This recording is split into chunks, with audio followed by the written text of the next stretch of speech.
आपके अपने channel exam booster classes पर आपका स्वागत है।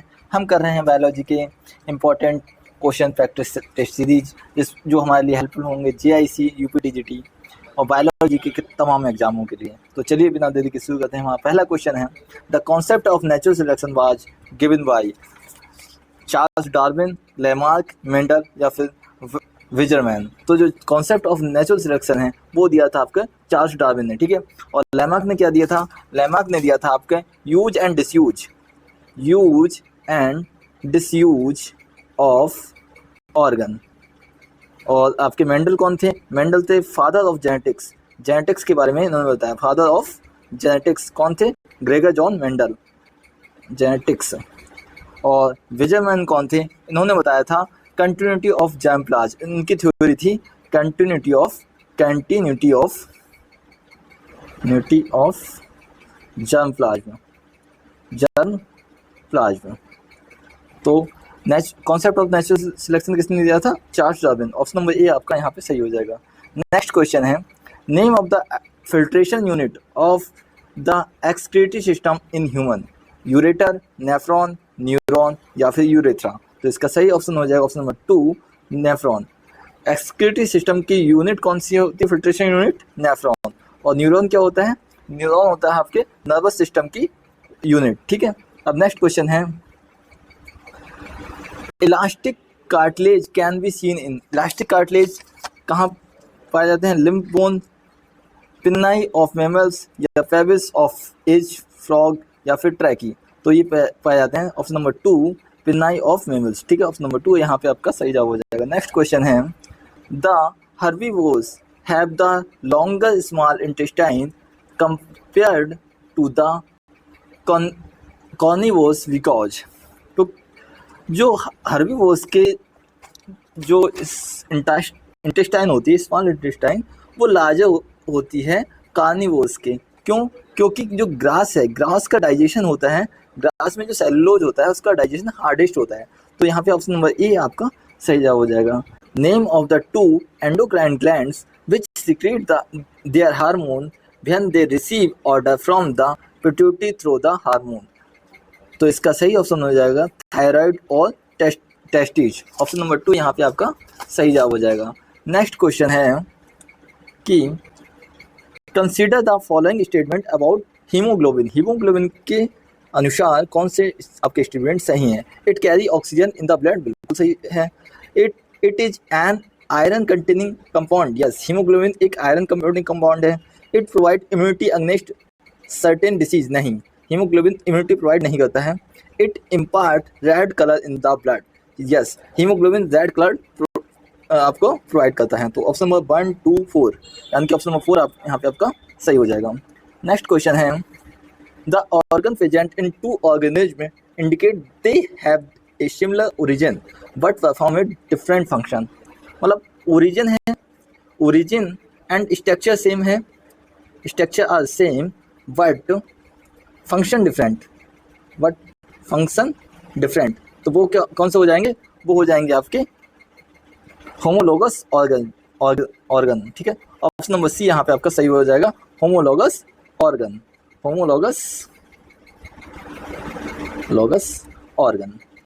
अब नेक्स्ट क्वेश्चन है कि in the food in the cell glucose is decomposed into carbon dioxide and water. Glucose C6H12O6 इसमें डिकम्पोज हो गया आपके carbon dioxide CO2 plus H2O में। Using water using oxygen, food can break apart without oxygen. Without oxygen what is called? Without oxygen कौन सा respiration होता है? एनाएरोबिक और रेस्पिरेशन, ठीक है। ऑप्शन नंबर बी यहाँ पे सही जवाब हो जाएगा। नेक्स्ट क्वेश्चन है, DNA is polymer of. DNA किसका पॉलीमर होता है? वो होता है आपके न्यूक्लियोटाइड का पॉलीमर, ठीक है। The process next to the absorption in small intestine. Small intestine में एब्जॉर्प्शन के बाद कौन सी प्रोसेस होती है? वो होती है आपकी एसिमिलेशन, ठीक है। एसिमिलेशन होती है प्रोसेस। ऑप्शन नंबर 2 यहाँ पे सही हो जाएगा। अब नेक्स्ट क्वेश्चन है, which of the following causes काला आजार। तो काला आजार कौन कॉज करता है? Fungi, virus, bacteria, protozoa. तो ये कौन करता है आपका? तो ये करता है आपका प्रोटोजोआ, ठीक है। प्रोटोजोआ आपका करता है काला आजार कोश, ठीक है। ऑप्शन नंबर डी यहाँ पे आपका सही हो जाएगा। प्रोटोजोआ कौन है? प्रोटोजोआ एक यूनिसेलुलर यूकैरियोटिक एनिमल है, ठीक है। यूकैरियोटिक्स कैरियोट्स होते हैं, ठीक है। और बैक्टीरिया क्या है? बैक्टीरिया भी बैक्टीरिया आपके प्रोकैरियोट्स हैं, वायरस फंजाई आपका यूकैरियोट्स हैं। Multicellular eukaryotes, unicellular eukaryotes. Question number 2 है herbicides which are applied after weed emergence are called. Weed emergence के बाद हर्बिसाइड्स का प्रयोग क्या कहलाता है? वो कहलाता है आपका पोस्ट इमरजेंस हर्बिसाइड्स, ठीक है। ऑप्शन नंबर बी यहाँ पे आपका सही जवाब हो जाएगा। नेक्स्ट क्वेश्चन है the movement of water molecule through semi permeable membrane is called. तो उसे कहते हैं हम ऑस्मोसिस, ठीक है। ऑप्शन नंबर बी यहाँ पे आपका सही हो जाएगा। सेमी की roots that grow out from the tree trunk and which help to support the tree is called. तो उसे कहते हैं creeping root, fibrous root, tuberous root या फिर वेटर्स रूट। तो उसे हम कहते हैं वेटर्स रूट, ठीक है। ऑप्शन नंबर डी यहाँ पे आपका सही जवाब हो जाएगा। नेक्स्ट क्वेश्चन है which of the following is not example of osmosis. Osmosis का एग्जाम्पल कौन सा नहीं है? Absorption of water by plant roots, ये तो एग्जाम्पल है, हमें नॉट देखना है। Movement of oxygen and carbon dioxide in and out of the living cell, नहीं, ये आपका ऑस्मोसिस का एग्जाम्पल नहीं है, बल्कि ये आपका डिफ्यूजन का एग्जाम्पल है, ठीक है। तो ये आपका डिफ्यूजन का एग्जाम्पल है। ऑप्शन नंबर 2 ही यहाँ पे आपका सही जवाब हो जाएगा। नेक्स्ट क्वेश्चन है vacuoles are present mainly of the large size. तो वैक्यूल्स लार्ज साइज में कहाँ प्रेजेंट होती हैं? वो होती हैं प्लांट सेल में। एनिमल सेल में वैक्यूल्स स्मॉल होती हैं और नंबर इनका अधिक होता है, और जबकि प्लांट सेल में होते हैं इनका साइज बड़ा होता है मगर नंबर कम होता है, ठीक है। तो ऑप्शन नंबर सी यहाँ पे आपका सही जवाब हो जाएगा। नेक्स्ट क्वेश्चन है identify the scientific name of sea fan that belong to the phylum Cnidaria. तो सी फैन किसका कॉमन नेम है? वो है आपका पेनिट्यूला, ठीक है। ऑप्शन नंबर बी यहाँ पे आपका सही जवाब हो जाएगा, पेनिट्यूला। ऑप्शन अब नेक्स्ट क्वेश्चन है the principle of competitive exclusion was started by. तो कॉम्पिटिटिव एक्सक्लूशन किसने दिया था? G.F. गॉस ने। The principle of competitive exclusion किसने दिया था? G.F. गॉस ने। और जो अपना मैक ऑथर ने क्या दिया था? मैक ऑथर ने दिया था अपना रिसोर्स पार्टीशनिंग किसने दिया था? मैक ऑथर ने। और अपना वर्हस्ट और पर्ल ने क्या दिया था? अपना लॉजिस्टिक ग्रोथ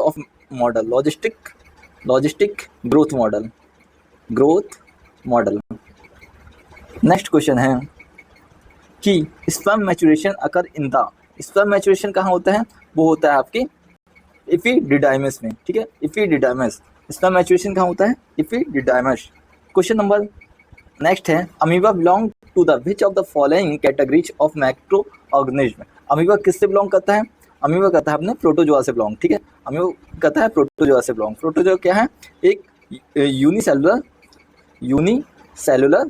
यूकैरियोट्स, ठीक है। अब नेक्स्ट क्वेश्चन है unicellular eukaryotes are included in which of the Whittaker's classification. जो यूनिसेलुलर यूकैरियोट्स हैं वो किसमें आते हैं? अभी लास्ट क्वेश्चन में पढ़ा था प्रोटिस्टा, ठीक है। ऑप्शन नंबर 2 यहाँ पे सही हो जाएगा, प्रोटिस्टा। नेक्स्ट क्वेश्चन है कि in an experiment a student remove the tip of sugarcane plant. It was observed that plant is still growing in length. It may be due to the presence of।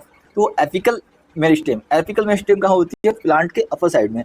तो वहाँ पे अगर उसने क्या किया, student ने उसकी टिप को ही काट दिया, यानी कि अपर मेरिस्टेम नहीं है, फिर भी ग्रो कर रहा है, उसकी लेंथ इंक्रीज हो रही है, क्योंकि जो स्टेम के नोट्स के बीच में जो होता है इंटरकैलरी मेरिस्टेम, वो अभी प्रेजेंट है, इसलिए वो उसकी जो लेंथ है वो स्टिल अभी ग्रोथ कर रही है। तो इसमें यहाँ पे ऑप्शन हो जाएगा, ऑप्शन नंबर 3 आपका सही हो जाएगा, इंटरकैलरी मेरिस्टेम, ठीक है। Still growing in length because due to the presence of intercalary meristem. Next question है कि PEP as catalyse carboxylation of. PEP as enzyme कहाँ पाया जाता है? आपका C4 साइकिल में। C4 साइकिल में क्या करता है वो? फास्फो, इसका पूरा नाम क्या है? फास्फोइनॉल पायरुवेट इन PAC4 साइकिल, ठीक है। कार्बोक्सिलेशन किसका करता है? C4 साइकिल में ये करता है, इसका पूरा नाम है फास्फोइनॉल पायरुवेट। नेक्स्ट क्वेश्चन है, one hormone hastens in maturity period in juvenile conifers. तो जुवेनाइल कोनिफर्स में कौन सा हार्मोन अपना वर्क करता है? वो करता है जिबरेलिन हार्मोन। और इस सेकेंड हार्मोन की डिस्क्रिप्शन दिया है, इस second hormone control xylem differentiation. तो जाइलम डिफरेंशिएशन कौन करता है? ऑक्सीजन। जाइलम डिफरेंशिएशन करता है ऑक्सीजन। वायलिन third hormone increase the tolerance of plant to various stresses. तो वेरियस स्ट्रेसेस, प्लांट के स्ट्रेसेस को कौन टॉलरेंस करता है? वो करता है आपका एब्सिसिक एसिड यानी कि ABA। तो ये हो गया ABA। दे आर रिस्पेक्टिवली, वो लगा कौन से हैं? जिबरेलिन, ऑक्सीजन और ABA, abscisic acid. Option number C यहाँ पे आपका सही जवाब हो जाएगा। नेक्स्ट क्वेश्चन है कि which of the following forms the coat of the seed. तो सीड का कोट किसके द्वारा बनता है? वो बनता है अपने इंटेग्यूमेंट के द्वारा। आउटर इंटेग्यूमेंट के द्वारा टेस्टा और इनर इंटेग्यूमेंट के द्वारा टैगमेंट, ठीक है। ऑप्शन नंबर B यहाँ पे आपका सही जवाब हो जाएगा। नेक्स्ट क्वेश्चन है, example of rabi crops is. Rabi crops की कौन कौन से एग्जाम्पल हैं? तो रबी क्रॉप्स के अपने एग्जाम्पल है अपना वीट। यहाँ पे ऑप्शन नंबर A यहाँ पे आपका सही जवाब हो जाएगा वीट्स। रबी क्रॉप के एग्जाम्पल हैं वीट है, मस्टर्ड है, ये आपके रबी क्रॉप के एग्जाम्पल हैं। नेक्स्ट क्वेश्चन है कि plant with latex unisexual flower is found in. Latex भी प्रेजेंट है और यूनिसेक्सुअल फ्लावर हैं, तो वो कौन सी फैमिली में आते हैं? वो अपने आते हैं यूफॉर्बेसी फैमिली में, ठीक है। यूफॉर्बेसी फैमिली में आते हैं अपने, जिसमें वे प्लांट जिसमें लेटेक्स और यूनिसेक्सुअल फ्लावर प्रेजेंट होते हैं, ठीक है। तो ऑप्शन नंबर यहाँ पे C आपका सही जवाब हो जाएगा। नेक्स्ट क्वेश्चन है, the term polyadelphous is related to. तो पॉलीएडल्फस जो टर्म है वो किससे रिलेटेड है? वो है अपना एंड्रोसियम से, ठीक है। यहाँ पे मल्टीपल बंडल ऑफ एंडोस्पर्म पाए जाते हैं जो अटैच रहते हैं, तो इससे कहते हैं हम पॉलीएडल्फस कंडीशन, ठीक है। तो ये किससे रिलेटेड है? ये है आपके एंडोसियम से। नेक्स्ट क्वेश्चन है, the sweet potato and potato sweet potato and potato represent the certain type of evolution. Select the correct combination of the term to explain the evolution. तो स्वीट पोटैटो और potato क्या है? इनका जो structure है, structure and origin है, वो तो डिफरेंट है मगर फंक्शन सेम है। ये डिफरेंट है मगर फंक्शन है, जो फंक्शन है वो सेम है, यानी कि तो ये क्या हो जाएगा? ओरिजिन एंड स्ट्रक्चर डिफरेंट और वर्ड फंक्शन अपना सेम हो जाएगा। और क्या हो जाएगा? तो ये हो जाएगा एनालॉजी, ठीक है। अब एनालॉजी है, अब देखो स्ट्रक्चर फंक्शन तो डिफरेंट है, अलग अलग डिफरेंट है। ये अपने स्ट्रक्चर मान लो और ये फंक्शन मान लो, मगर यहाँ पे है फंक्शन, ठीक है, फंक्शन। और ये अपना स्ट्रक्चर मान लो और यहाँ पे ओरिजिन और स्ट्रक्चर तो डिफरेंट है, मगर एक पॉइंट पे आकर मिल रहे हैं, तो वो हो जाएगा अपना कन्वर्जेंट इवोल्यूशन, ठीक है। कन्वर्जेंट क्या होगा कि अलग अलग पॉइंट से आया। एक सेकेंड, दोबारा फिर समझते हैं कि कन्वर्जेंट क्या होता है। कन्वर्जेंट मतलब उसकी ओरिजिन है और स्ट्रक्चर है, ये तो डिफरेंट है, बट क्या हुआ? फंक्शन लास्ट में सबके सेम हो गए, फंक्शन सेम हो गए। यहाँ पे ओरिजिन है, ओरिजिन और क्या है? अपना स्ट्रक्चर है, ये डिफरेंट है, ठीक है, मगर फंक्शन हो गया सेम, यानी कि एक जगह एक पॉइंट पर मिल रहा है, तो वो क्या हो गया? अपना कन्वर्जेंट, ठीक है। तो ये हो गया अपना कन्वर्जेंट इवोल्यूशन, ठीक है, कन्वर्जेंट इवोल्यूशन, ठीक है। तो यहाँ पे अपना ऑप्शन नंबर A सही हो जाएगा, एनालॉजी और convergent evolution. Option number A यहाँ पे आपका सही जवाब हो जाएगा। नेक्स्ट क्वेश्चन है, the thallus in differentiated into the upper photosynthetic region and the lower storage region in the, किसमें होता है? रिक्सिया, मार्गेसिया, एंथोरसिस। तो ये तीनों में होता है, तो ऑप्शन नंबर D आपका यहाँ पे सही हो जाएगा। 1 2 3। तो ये हो गया आपके बायोलॉजी के टॉप 30 क्वेश्चंस। आप यूं ही प्रैक्टिस करते जाइए। थैंक यू, धन्यवाद, शुक्रिया।